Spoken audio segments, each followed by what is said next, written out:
welcome once again to EWTN's Bookmark. I'm Doug Keck, your host. Our special guest author is the one and only Bill Donohue, and his book is The Catholic Advantage, Why Health, Happiness, and Heaven Await the Faithful. The president of the Catholic League. Always great to have you here. Thank you so much, Doug. We get to see you maybe in the secular media more than many times than we actually see on EWTN, but you were on with Father Mitch. That was great.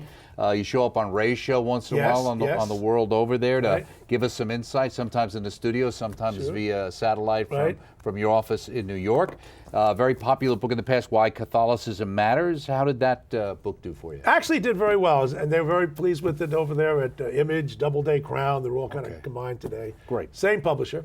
Now, let me ask you a question. With this particular book, The Catholic Advantage, I think you were reminding me earlier that when we talked previously, you weren't really interested in doing another book. Right. Was this your idea? Did this come from something you saw that needed to be said, or did they just approach you and say, "Gee, Bill, the other book did so well. How about a new one?" Actually, it was the former, and I have been collecting data for a number of years on people of faith and how they do much better on scales on health and happiness. I didn't really know why. I just knew that the material was there. So I began to explore it a little bit more. And I'm not an epidemiologist, I'm a sociologist, so I'm going into some fields that I don't know much about. But their evidence is very clear. And Dr. Harold Koenig out of Duke Medical School puts out this unbelievable volume on health. So I look at mental health, I look at physical health, and then I began to think, well, what about happiness? And I know the work of Arthur C. Brooks, good guy out of out of American Enterprise Institute. A lot of evidence there. So I also began to think about heaven, because everybody wants health and happiness. We all want heaven, just about all of us, I would think.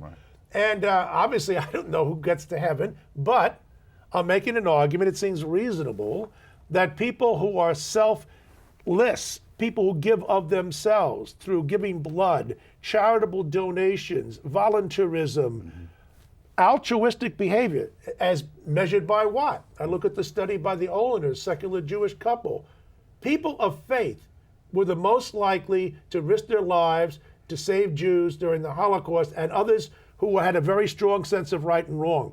The people who were the least likely were the people who were self-absorbed into themselves. And that also happens to be true when we look at the other H's here. People who are happy are people of faith. People who are unhappy are the most likely to be agnostic and atheist. Let me ask you this question. Why does that seem to run so counter to what our culture professes today? It always seems to be that we always know that the people, the intellectuals out there, the more, they say, liberal-minded people, they're the ones who are really charitable and worried about these things. But then you point out in the book, statistically, the states like Alabama, the city like Birmingham are the ones, the evangelical states are the highest, and the ones in the Northeast, where our big liberal states, are the lowest. Why is it that the facts don't line up with the general understanding we have today? Well, precisely because those people on the left, the secularists, their idea of charity is to pick the pocket of the taxpayers. Their idea is progressive taxation. Now, you can have a legitimate argument about that, and you could still be in favor, one could argue, of progressive taxation and still do something for the poor, but they don't, and they never have. And that's why I brought in Frederick Ozam and the founder of the St. Vincent de Paul Society. People of faith are the most likely to give. And that's why the Mormons, for example, in Utah, down south. Number one, right? Number one exactly. State, right? And you guys down south, you clean the clock of the whole rest of the country when it comes to Christians. The biggest embarrassment are places like Providence, Rhode Island, Boston, which Hartford. Are allegedly heavily Catholic areas, well, too. but they've become nominal Catholics and very secularized. These are the liberal bastions, as well as, of course, don't forget Washington and Oregon, on the other side of the country, also known for their progressiveness and their atheism and agnosticism. Yeah, they're the secularists. And it's so striking. They're the ones who are always screaming about the poor. We must do something for them. If you take a look at the data, and the data are overwhelming. It's not like as if I cherry pick. The data are overwhelming. People of faith are the most generous people in the United States, and the least generous people, the ones who give of themselves the least, are precisely the ones who, in terms of rhetoric, talk about helping the poor, but their idea of helping the poor is one more government program. I mean, it's amazing how far off base they are. Well, it's interesting. You have so much information in this book. There was one anecdote You talked about when you were actually teaching and you were helping out at a school in Spanish Harlem. Why don't you tell that story? Because I think that's quite indicative. At that time, I was going for my doctorate at NYU, and I was working at St. Lucy's School, a school in Spanish Harlem, a very poor area. The school has been closed since. And I was listening to these students in the classroom night after night talking about the poor and how the corporations made them poor and all this mythology and whatnot. So one day I couldn't take it any longer, and I put up my hand and I said, listen, I'm so happy that you're so concerned about the needy and the dispossessed. I said, I work with them. I do. I said, I work with Black and Puerto Rican kids. They need a lot of tutorial remedial help. And if you come with me on weekends, you can really do some great work. Can I count on you? No, not a single hand. They looked at me with disdain and scorn because I embarrassed them. And by the way, I found the same thing when I became a professor in Pittsburgh. It was the same thing all over again. I knew all the gals who worked in the cafeteria, the proletariat. I knew the guys who worked in the maintenance. We went out and had beers together. We were friends, the blue-collar people. And who didn't know their name? The ones who were the Marxists on the campus who were concerned about the working class. They have nothing but disdain and contempt for the working class. And this is what bothers me a lot. That's why I chose intellectuals here, along with Hollywood celebrities, which apparently have nothing in common. Well, cerebrally, they may not have a whole lot in common. Right, that's true. But I can tell you one thing they do have in common. The Hollywood celebrities, they have no time for God. And the intellectuals, of course, they're smarter than God. They don't need God. Right. And they're the ones I use as the model of agnostic atheists. And they don't come out too well on the scores of health, happiness, well, I know you and heaven. and you quote Peter Crave talking about the idea, the difference between vanity and pride. Right? Oh, and pride is a senior sin in the Catholic Church, and that idea that I don't need God, that I am God, that I'm above God. That really is infused, not so much with the celebrities. They're more into narcissism. This idea, this egoism, this idea that I don't need God at all, that I am God, that is characteristic of the intellectuals. But there is a connection here between the narcissism of the Hollywood celebrities and this idea of pride or egoism on the part of the intellectuals. Well, let me ask you a question, because this is the Catholic advantage. Right in the beginning, you talk about the rewards of Catholicism, joy of the gospel, Pope Francis, and you kind of talk about how he, the idea that we're supposed to be, when we shouldn't be callous salesmen, we can't triumphantly wear our religion on our sleeves, but then we go to say that we should be trumpeting what it is to be Catholic. How does people balance it? Sometimes people today feel like if I talk about my faith, I'm being called triumphalistic. Right. I think there are extremes. There's no question. I've been in the company of some people. I think it's a little bit overkill, quite frankly, and that doesn't work. That's not persuasive. On the other hand, this idea of let's be quiet. Let's not talk that we're Catholic. Let's be defensive. Let's not bring it out at a party if somebody offends us. Why is that healthy? If somebody offends me, I think I have a moral obligation to let them know that. Now, there are different styles by which you can let people know about it. But so you could have one extreme to hit them over the head. The other extreme would be total reticence. And I don't think that's the way to go either. And too many times people of faith have allowed themselves to become piñatas. That doesn't help at all. Right, exactly. Now, you say the purpose of this book is to examine what you call the 3 B's of Catholicism: beliefs, boundaries, and bonds, which in turn lead to achieving the 3 H's, which you mentioned earlier, which is health, happiness, and heaven. Its central contention is profoundly countercultural. It's not the abandonment of constraint that liberates, it is the rational embrace. And that's the exact opposite of the libertarian kind of, or libertine approach that we have today in society. You expressed it very well. And that's exactly the central core of this idea of libertinism. Look, I looked at the evidence, I say, on health, mental health and physical health, and happiness and charitable giving and altruism. That data were put together by people other than Bill Donohue. I cite them there. The question is, that's not new. The question is why? And nobody has really come up, I made an attempt at least, to try, as a sociologist, I'm trying to figure out why. And the more I read about it, 3 things came out. Beliefs, people of faith, and I use the example with the Catholic faith, I'm talking about priests, nuns, particularly cloistered nuns. Including saints, Mother Angelica. Absolutely. She merits a section in this book, absolutely. Right. And then I have the Hollywood celebrities and the intellectuals on the other end. But I'm looking not just in terms of beliefs here, but bonds. Now, take a look at cloistered nuns. Who are they bonding with? Vertically, with God. Horizontally, with other nuns. They have a sense of communion with God and with the other sisters. Right. That's why they're healthy. Physically healthy, mentally healthy. That's why they're happy. You know who's miserable? the people in Hollywood. And the data are overwhelming. And if anybody has any doubt about it, check out Sister Dolores Hart. She lived in Hollywood. Right. We've had her on many times. Exactly. Right. Yeah. And she knows what it's like to be a cloistered nun. And so if you take a look at these, the other one is boundaries. This idea in our culture that I was gonna say, no what do you one's mean going to by tell me boundaries? what to do. Okay. I always say that the three most dreaded words in the English language are "thou shalt not" today. No one's going to tell me what to do. I make up my own morality. Unless it's about what to do with the ecology, Oh, or what you yeah. do to have a good health so you can run Right. 10 miles, then Right. it's very clear that there are certain things you have to do. Well, I can't figure out this logic because I've been told for a long time you shouldn't smoke, and secondhand smoke will kill you. But then marijuana, everybody should try it. Right. I didn't quite figure that one out. Well, you were talking about that too, about while we're suppressing tobacco, we're raising up the marijuana side. Right. But back to the boundaries. I mean, if you take a look at crime, all right, who are the people most likely to commit crime? It's not a matter of race and ethnicity. It's a matter of the people who are not willing to put the brakes on themselves. Now, typically they come from dysfunctional families, maybe didn't have a father who acted with some degree of discipline. The Irish were like that for a long time. And that's one of the reasons why they had such a high crime rate. That's we call it the paddy wagon, named after St. Patrick. Right, sure. But we also look at alcohol, look at drug abuse, look at sexual promiscuity. Who are the people winding up at the STDs? It's not the people of faith. It's the people who say, no one's going to tell me what to do. This is my body. I do whatever I want. It's an empty vessel. I make up my own moral compass.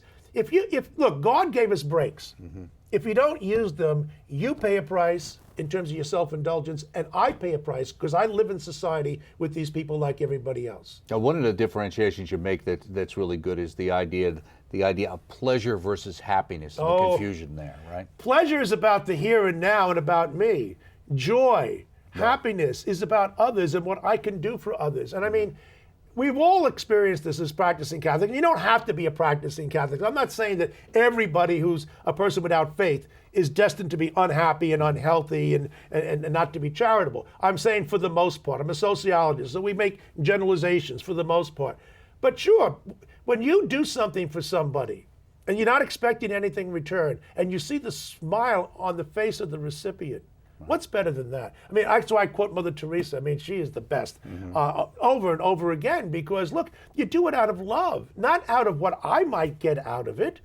And that's what I'm saying about the health, happiness, and heaven. These are residual properties. Right. These are the byproducts of being a practicing Catholic.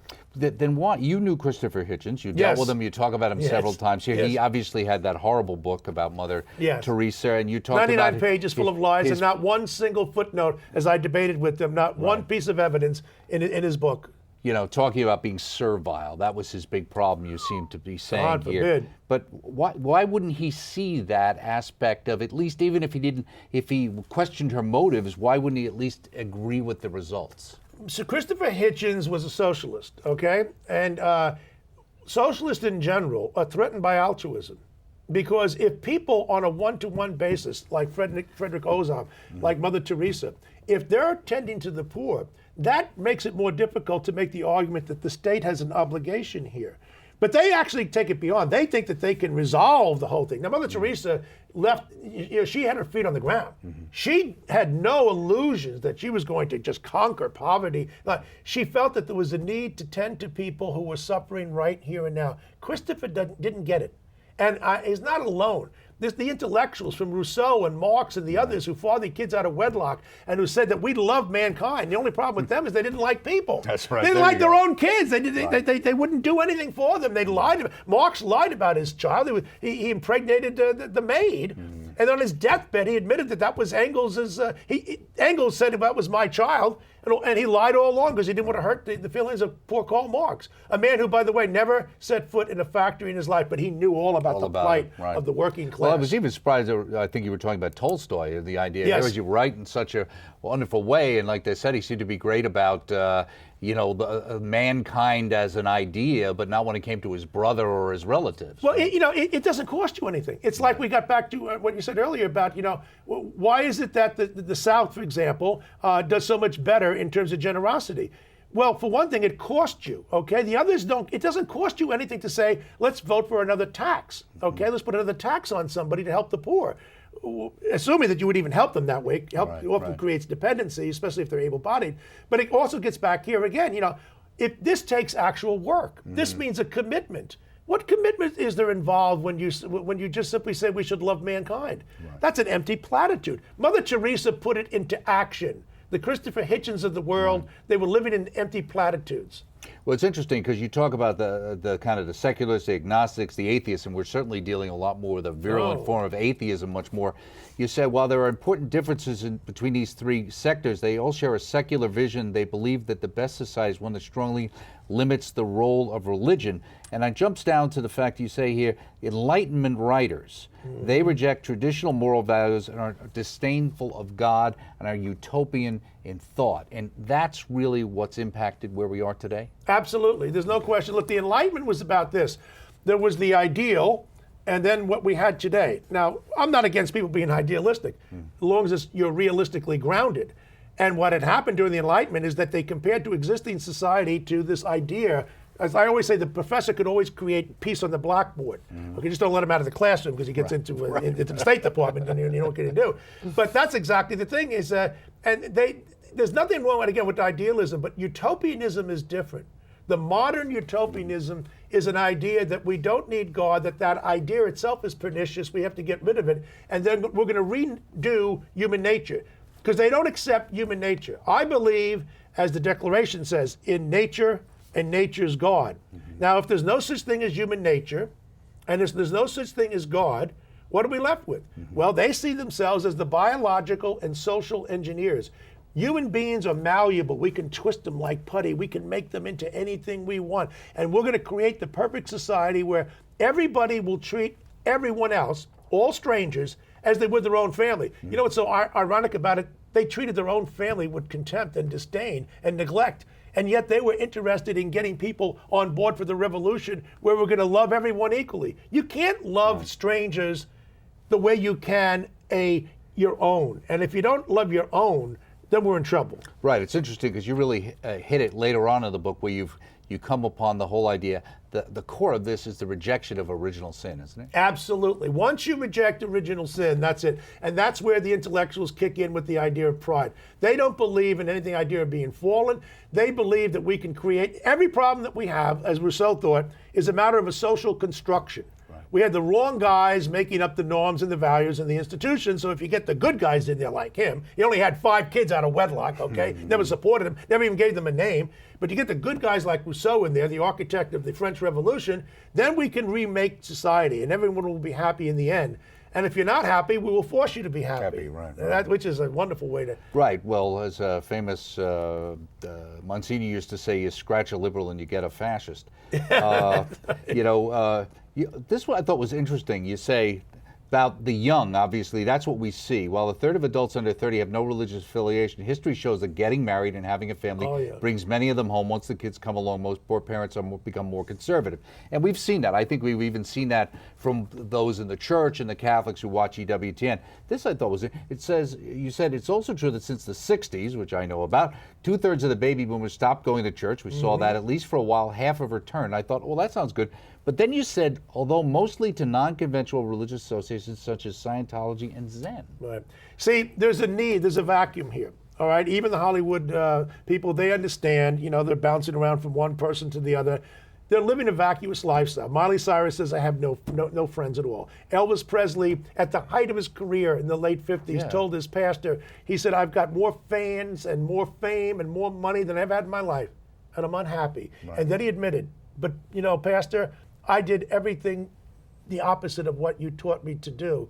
And this is just it. If people reject Judeo-Christian ethos and our culture, the dreaded 10 Commandments again, not going to be told what to do, there's still that emptiness. So they look for these Eastern religions and these opportunities where you can kind of make up religion on the fly. It's religion light, it's spirituality, which is not the same thing as religion. And they keep bouncing. They keep bouncing because there is no home for them if it's all about me. In many cases, their version of these other religions, Buddhism, are basically an Americanized version of which they've taken the parts they like and discounted the parts they didn't like. Absolutely. And they suffer for it. Like I say, they're not happy people by any index in terms of all the personal, individual characteristics in terms of social disorder. And, you know, what we haven't talked about are such things which are real problems in our society. Loneliness, depression, suicide. These are serious problems in our society. Who are the most likely to be lonely and to be suicidal and to be depressed? These are people who have no one but themselves. They can't form relationships with others. And this is a major tragedy. And many times those are people who are lonely in a crowd, basically, and are famous people. And you talk about narcissism and that whole syndrome in the book, especially with famous people. The idea it's their own insecurities are so deep that they need to be reinforced by outside forces or by adulation. I mentioned probably the last thing I put in the book before it went to publication was about Robin Williams. Exactly. I mean, here's a guy who was a towering figure in the entertainment world. But in the last couple of years of his life, everything he touched failed. Movies failed, the TVs failed. He said, nobody likes me anymore, nobody comes to me, nobody gives me my adulation anymore. Didn't get that feedback anymore. I mean, it's tragic that your whole sense of order is about me, and there's no somebody else out here. I mean, I feel sorry for these people. I'm not taking pride in it, but what is the Catholic advantage there? We have beliefs.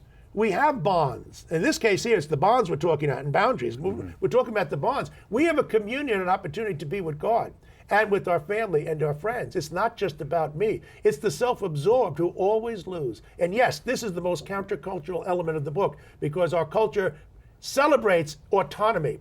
I can do whatever I want. Nobody can tell me what to do. Okay, fine. See how that works out. Now you talk here about atheist intellectuals. Atheist intellectuals are not only convinced that they are the smartest person in the room, they are so sure of their mental prowess that they don't need God. And we see that by the fact that they seem to ignore facts in any situation, And also the idea, I think we've even seen it recently in politics in our country, where there seems to be this idea that, you know, you're just too stupid to understand. If I explain it to you slowly, maybe you'll get it. Yeah, this disconnect. Well, that's the elitism, of course, that they know better. And we're the masses, and we don't know any better, then we have to be taught and fed. And so that's why you get these ideas like Nancy Pelosi says, you know, we'll find out about whether or not Obamacare works after it. You know, don't have to bother to read it now. You'll know later some other time. And then that guy was working for the Obama administration who famously was saying that, you know, the people are all sheep, they're stupid. But that's exactly what they believe. They believe that they're so right. So if you show them evidence is not going to persuade them. You'll be persuaded by evidence. I'll be persuaded by evidence. You look at the empirical data and you come to conclusions. No, they come to their conclusions based on emotion, based on their secular religion, on their ideology. They don't let the facts get in the way because they know better. They don't need God. They can do what they want. It's a tragic story. Now, this was, you know, we always used to hear this. You've got Marx held that religion was the opiate of the masses. You know, Christianity, Nietzsche said, was for women and the weak. And of course, the thing that always strikes me with that, I was thinking about some of the things that happen today with certainly in other religions that have been acting up in parts of the world that we know about, lopping off heads and things like that. Just the idea that the intellectuals can't understand it. They don't understand. They thought, well, if these people get TV and all the sex they want, and all the money they want, and all of the liberalism, then they'll throw the religion away. And they don't understand why religion still plays such an important part in people's lives. Well, it doesn't compute for them, does it? No, it doesn't. And I'll take it a step further, which I think is even more pernicious. After 9/11, you would have thought that if people are going to rail against any one religion, and I'm not out there to bash people in general, but if you thought people were going to do that, they might have gone after Islam. Didn't take long. We got it, didn't we? It always comes back to Christians, and particularly comes back to Catholics. Somehow, we were the bad guy on the block. I mean, they are doing things to women and to homosexuals in the Middle East, the same people who fund the Clinton Foundation. I have to say it. And because they're the ones who are saying, you know, we have to lighten up. The people in Indiana were wrong, and people down south, everybody else is wrong. You have religious liberty. Religious liberty will discriminate against people. I mean, the hypocrisy, as long as they line their pockets with money, they don't care about homosexuals. They don't care about women. If they did, they would just simply say, we're going to have what we did to South Africa. But they're not going to take a hit, but they're going to go after us and blame us. Somehow the Catholics always seem to get blamed at the end, and evangelicals and Orthodox Jews. Well, it strikes me that one of the reasons is because of the fact that you're not necessarily there in the room. And second of all, what are you going to do if you get ticked off? Right. Write a nasty letter to the newspaper? Well, you see, and I put it a little bit differently. It doesn't contradict what you're saying.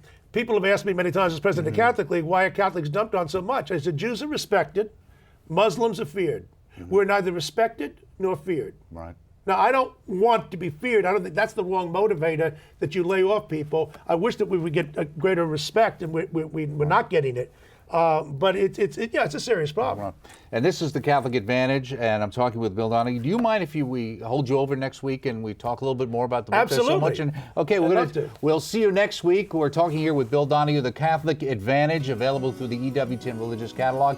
More to come next week right here on EWTN's Bookmark. Thanks for being with us.